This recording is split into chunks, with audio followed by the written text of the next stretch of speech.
Sup, guys? Welcome to the Outer Nexus. Tonight, we're going to talk about cyberpunk dystopian realities. Let's check out some cool Chinese cyberpunk cities. Whoa!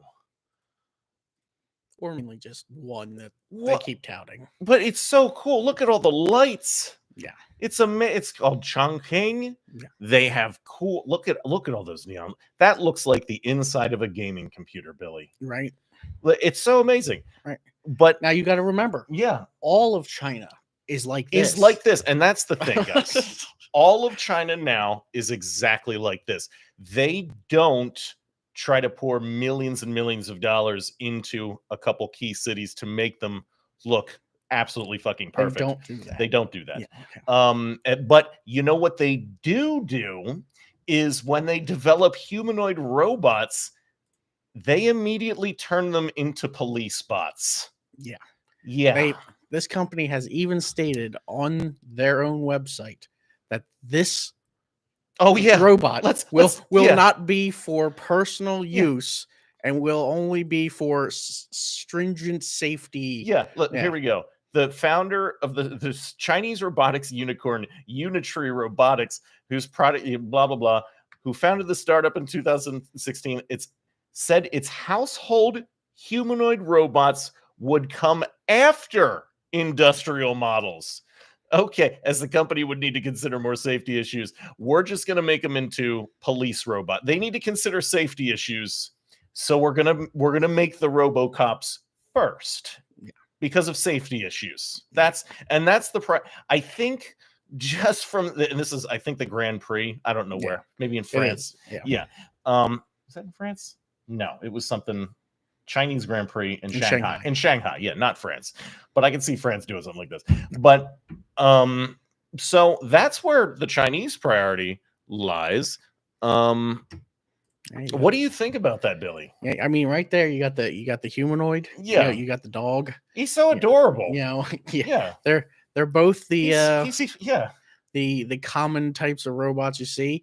Also, if you type this into Google, you'll see their other type. It's like a big sphere tire. Oh yeah, what is that from Star Wars? What is it called, Billy? You know exactly what it's called.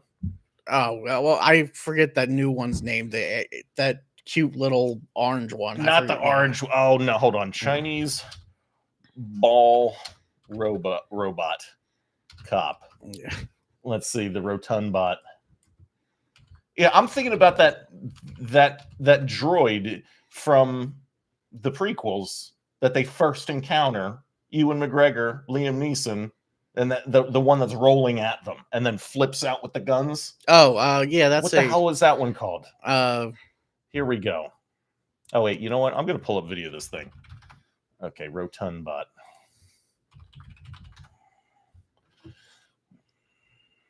Here we go. This is some of the funniest shit that I've ever seen. These robots. Like, hold on, I'm just gonna share this. There. Hold on. Watch this. A spherical robot joins the police patrols in Eastern. Look at this thing. It's just wobbling around.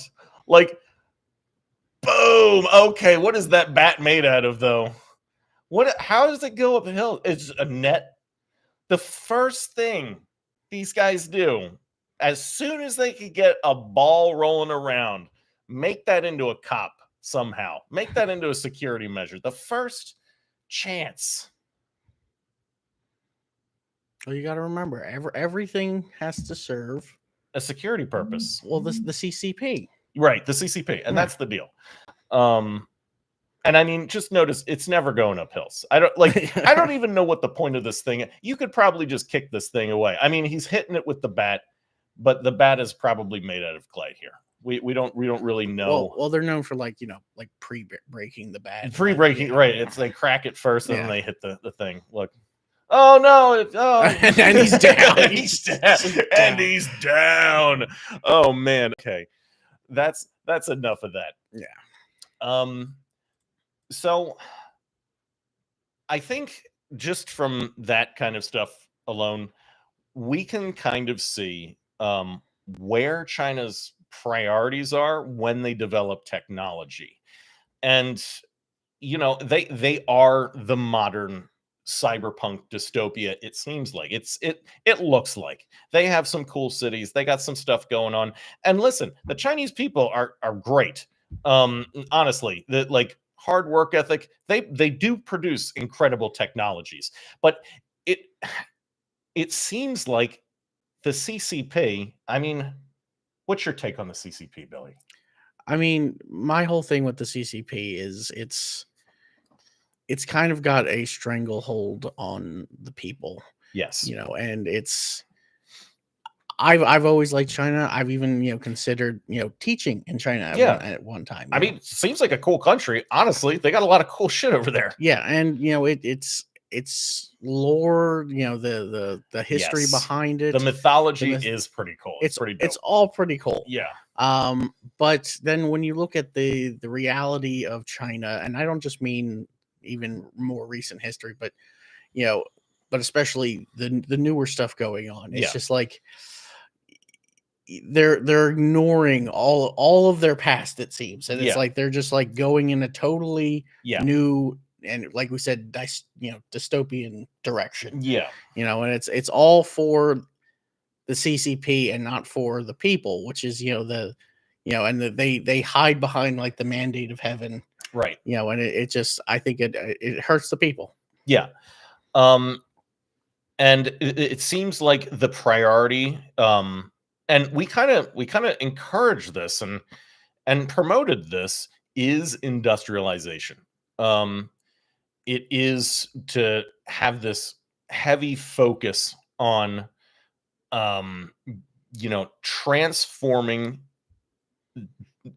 China into the manufacturing capital of the planet, basically. And we simply allowed this to happen. I asked Grok to sort of generate an article about this whole process, and this goes back.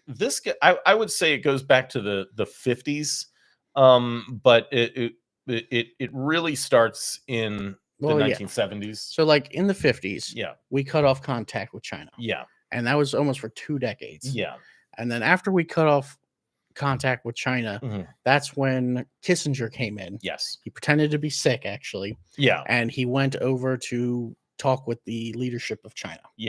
And after his talk, which was obviously successful, Nixon soon showed up, and that was a big turning point.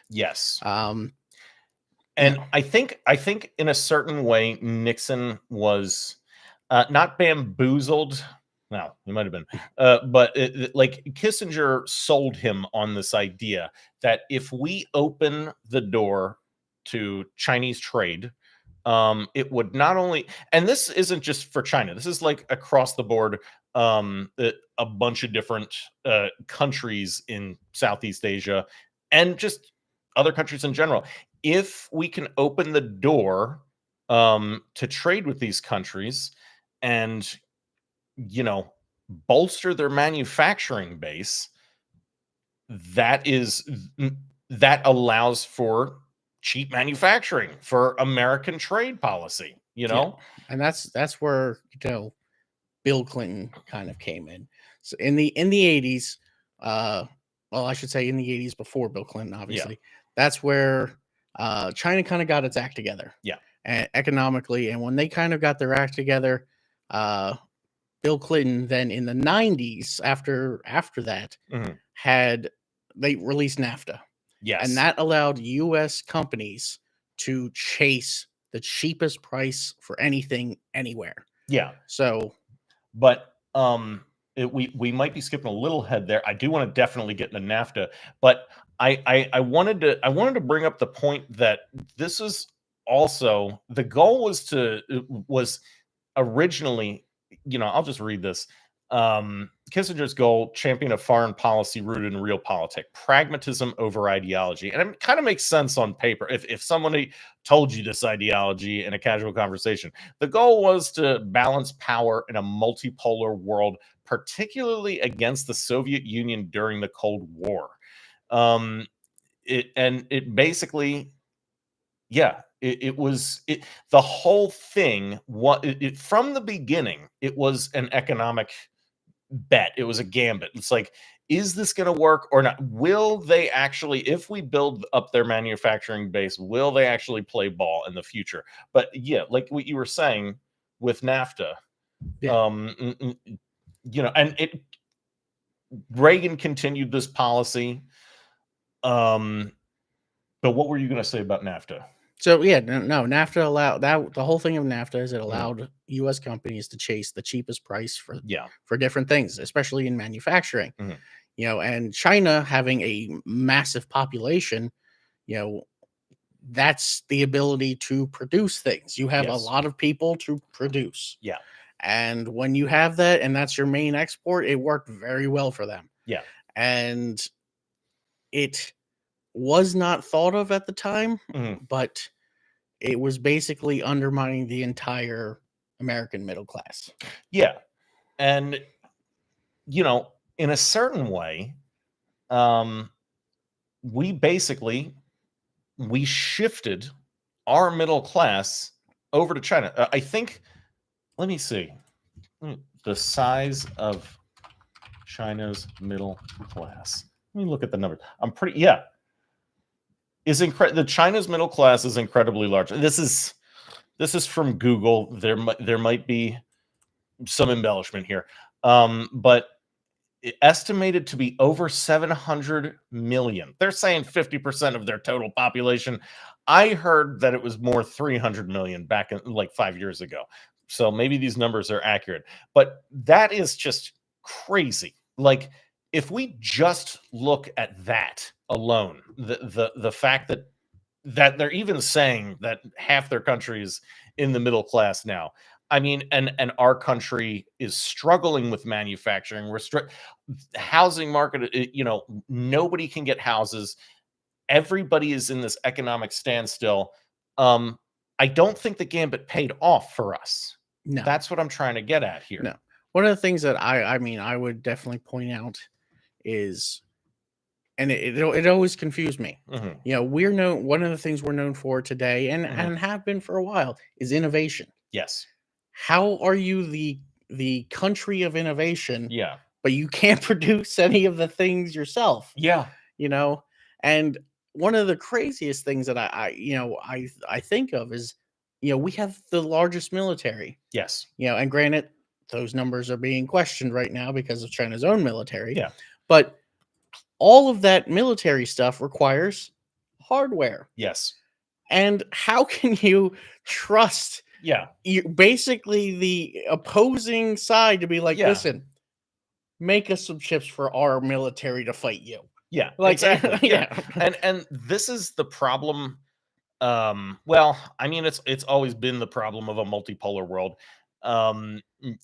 Getting resources from countries that you try to position as your enemy, like Europe and Germany gets most of their gas from Russia, but they're trying to play some weird game where, it's not a weird game. It's like this line of thought over there that, perpetuating this war against Russia when they get, Russia supplies Europe with a ton of different resources.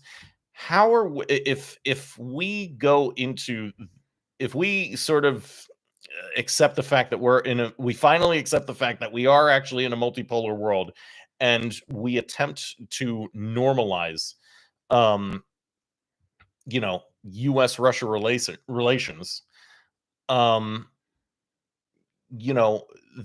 then it's just going to have China as the other entity that begins dominating other sectors of the world, like Africa. But like you said, we're still going to be like asking them to build semiconductors for us, which is why it's great that the Taiwanese semiconductor company is moving a plant to Arizona.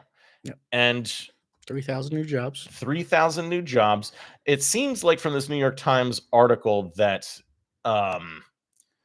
there's a big. It's not just they're not just moving the Taiwanese factory over there, but there is a big push to turn Arizona into a Taiwanese diaspora. Phoenix specifically. So, honestly, if we can't make the chips ourselves, we might as well get the guys that know how to make them over here, and because that in a multipolar world, that's what this kind of looks like.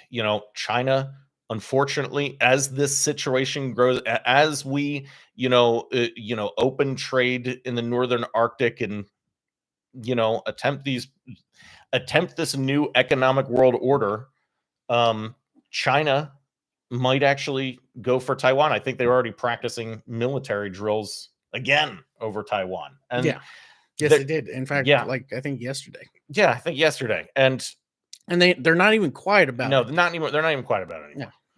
Yeah. And I don't know how we would respond. We can't go into direct conflict with China. That's the problem. We created this situation for ourselves. Yeah. But yeah. So did you have anything to add there, Billy?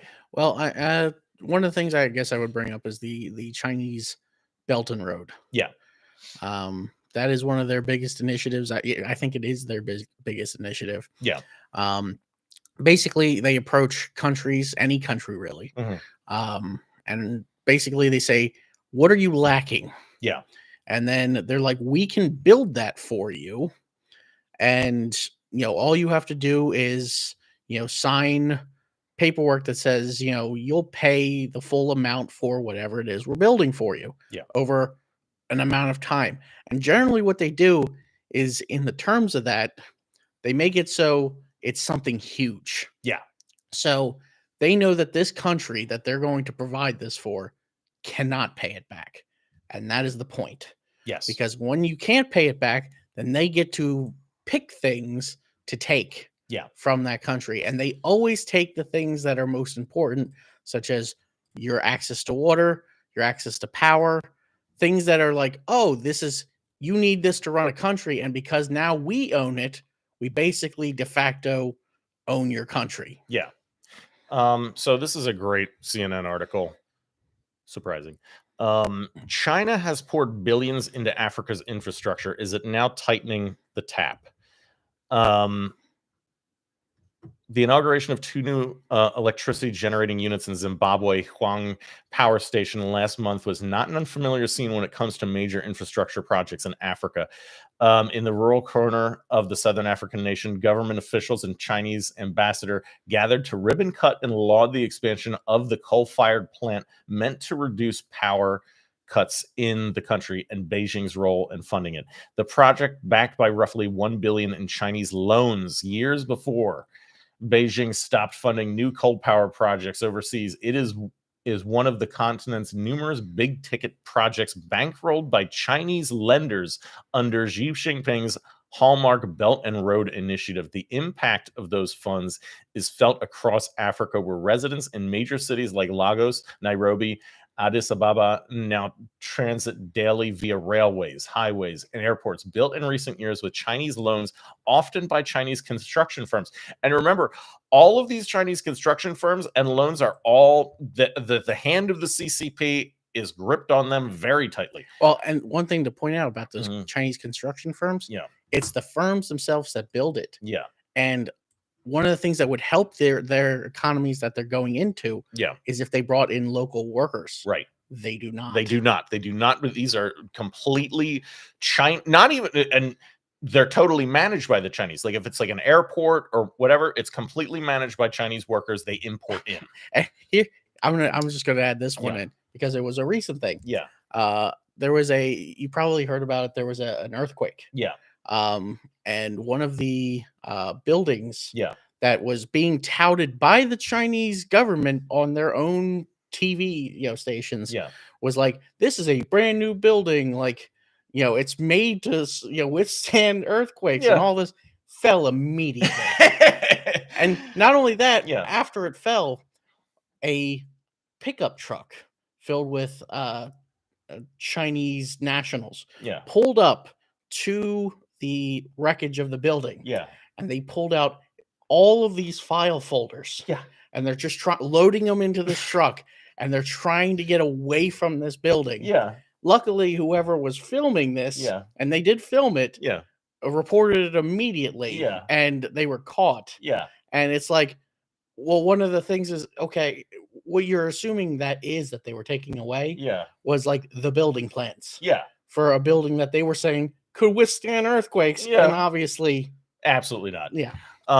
Now, as the global infrastructure building spree enters its second decade, there are questions about how Beijing will choose to direct the initiative in the years ahead and whether it will downsize funding amid new challenges and signs of recalibration. Debt repayment issues, obviously, amid global economic headwinds from the COVID-19 pandemic and the war in Ukraine, Beijing's own bubbling financial woes and a need to better address environmental issues are among new pressures on China, on how China lends and countries borrow. Some data suggests a shift is underway with researchers from the Boston, so on and so forth. Steady decline in new loan commitments from Chinese entities to African government borrowers that deepened in the past 2 years. Those new loans fell from a peak of 2.85 billion in 2016 to just under 1 billion last year. Let's see. Africa is catching on a little bit. Yeah, they're catching on a little bit. I was hoping for them to show more pictures of these things, because there is a really big, egregious one.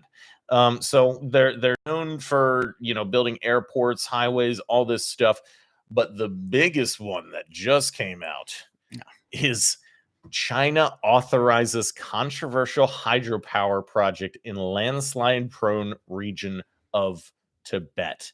And now, I'm just going to read this a little bit. In late December, China approved the world's largest hydropower project to begin construction, citing the economic benefits and need to shift to renewable energy sources. However, opponents argue that frequent natural hazards in the region create risk for the projects surrounding Tibetan community. They're just going to build it right up there, up in the Himalayas. Let me see. Is this the one? Yeah, I think this is the one. Yeah, built on the Great Bend. Yeah, however, the project is controversial due to its location. The station is expected to be built on the Great Bend. I believe that this is it. A horseshoe-shaped section of the world's deepest land canyon, known as the Yarlung Tsango Grand Canyon in Tibet, located on the Tibetan Plateau just north of the border between China and India. The canyon is 3 times deeper and 37 miles longer than the Grand Canyon. And they're going to try to build it into a hydroelectric dam. Yeah.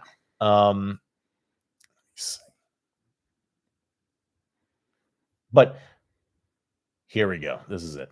Into the Bangladesh. Here we go.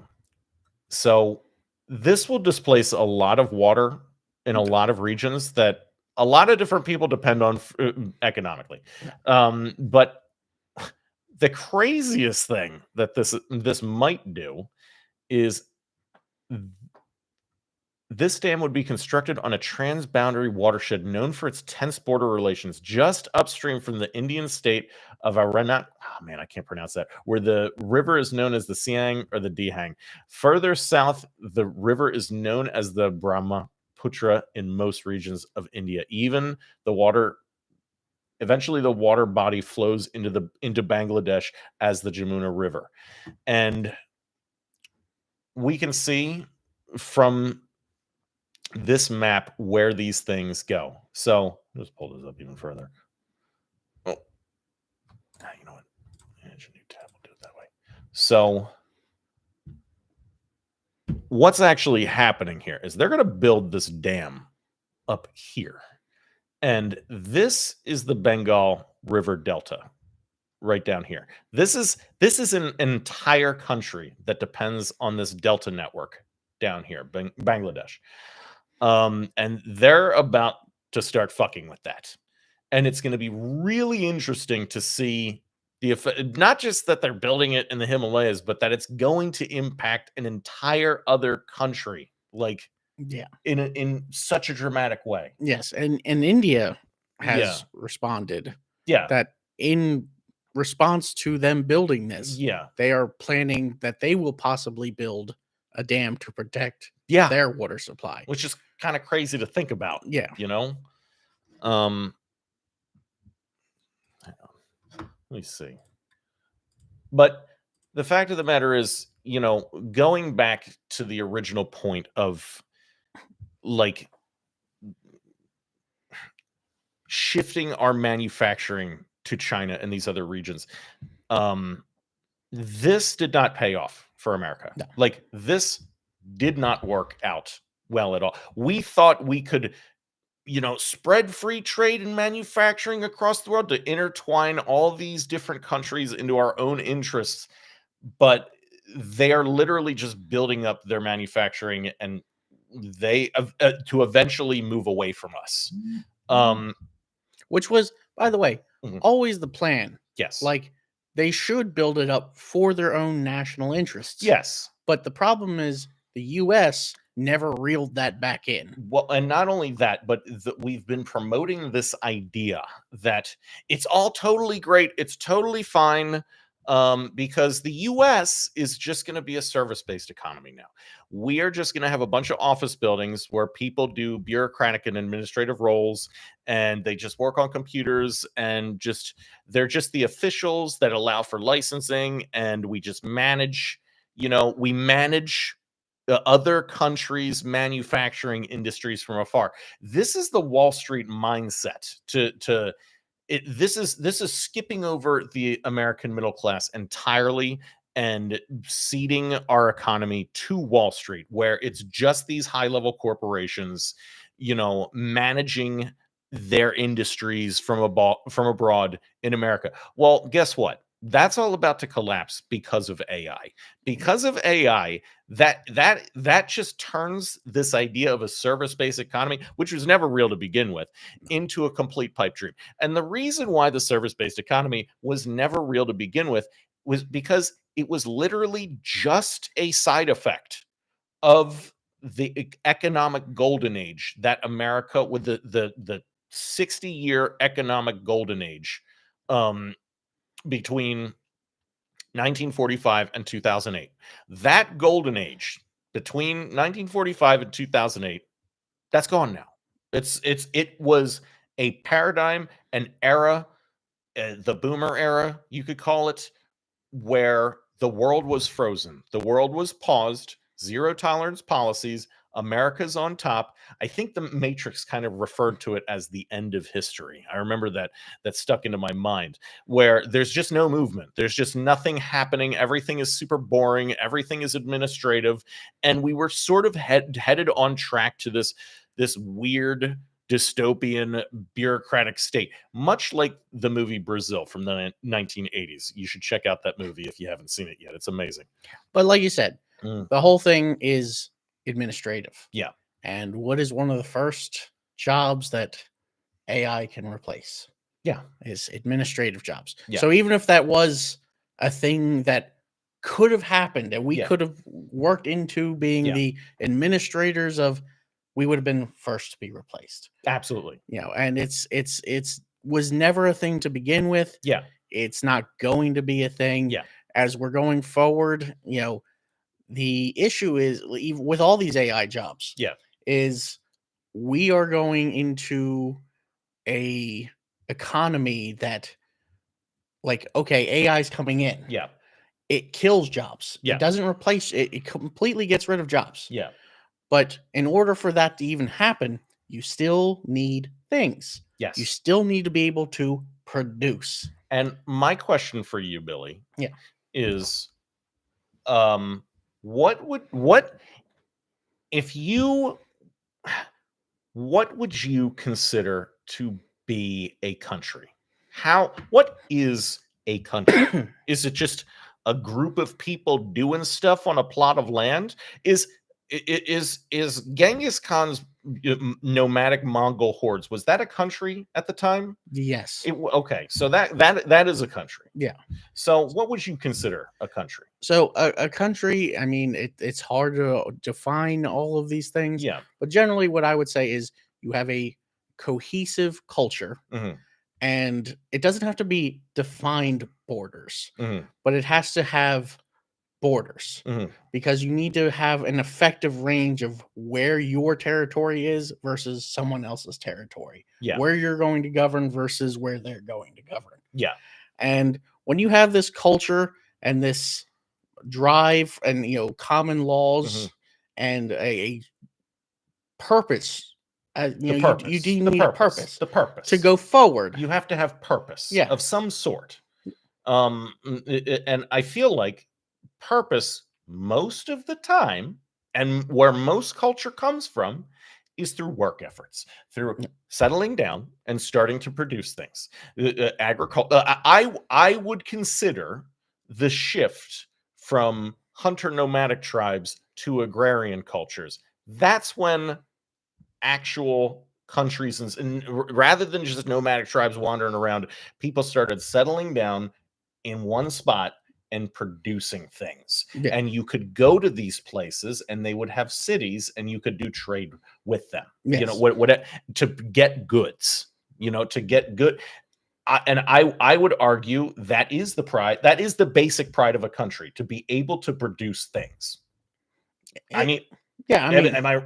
You're not wrong. Yeah. But it's not just things. It's not just things. It's what you produce in a general sense. Mhm. Like, what do you produce as in like what kind of families do you produce? What kind of mindset and morals does your country produce? Yeah. I think that's also a big part. And that's totally valid. I'm trying to segue into the tariffs here. That was what I was trying to get at. And you're not wrong with the culture and all. That's totally valid. But I think the inevitability is that we have to restore American manufacturing. Like it, yes, it absolutely that in that direction. Yes, yeah, and that's what I was saying before. Is right. Even with all this AI coming, yeah, you still need to be able to produce the things. You need to produce things in your territory. Yes, that's what I'm trying to. You want to? Yeah, but. So that's, and I think that's the deal with the tariffs now. Yeah. The tariffs are absolutely inevitable. Yes.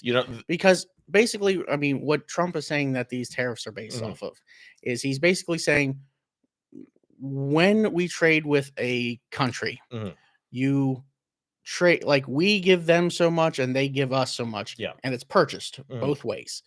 But generally, the US, we do have countries that we have net positive gains with, where we trade them more than they trade us, and we make more money than in that trade than they do. But a lot of the time, it's the other way around.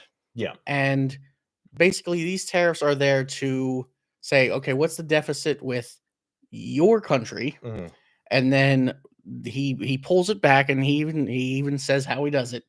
He basically pulls it back to half of that, and he's like, okay, we're going to charge you now in tariffs, half of our deficit for you. And that way we can make back some of the money. Because like I said, even during the Nixon era, all these different things where we tried to open up trade to get the cheapest things possible, we never rolled these things backwards. Right. And that is what these... And it became the standard. Yes. And that is what these tariffs are kind of meant to do, is kind of level the playing field, because we're losing money on these transactions. Yeah. And yes, you can say in other areas we gain a lot of money. We are a very rich country comparatively. Yeah. But if we want to stay a wealthy country and not just keep bleeding out money, you have to put a stop to the unending trade that is not in our favor. Right. And I think what some people don't realize with the tariffs is that, so when American industry, when a company wants to build something in America, well, if you want to be competitive, what you're going to do is when you're trying to source materials for whatever you're trying to build, you'll look for the most competitive prices. And a lot of times, it's cheaper to source it from some foreign country and manufacture it in some foreign country. But if you really did your research, you'd find that maybe there was an American option that was maybe a little more expensive, maybe reasonably priced, but the foreign option has the competitive edge. So what these tariffs do is they take out that competitive edge to force American manufacturers to go for that slightly more expensive American option. And it might be even a little more expensive, than they were expecting.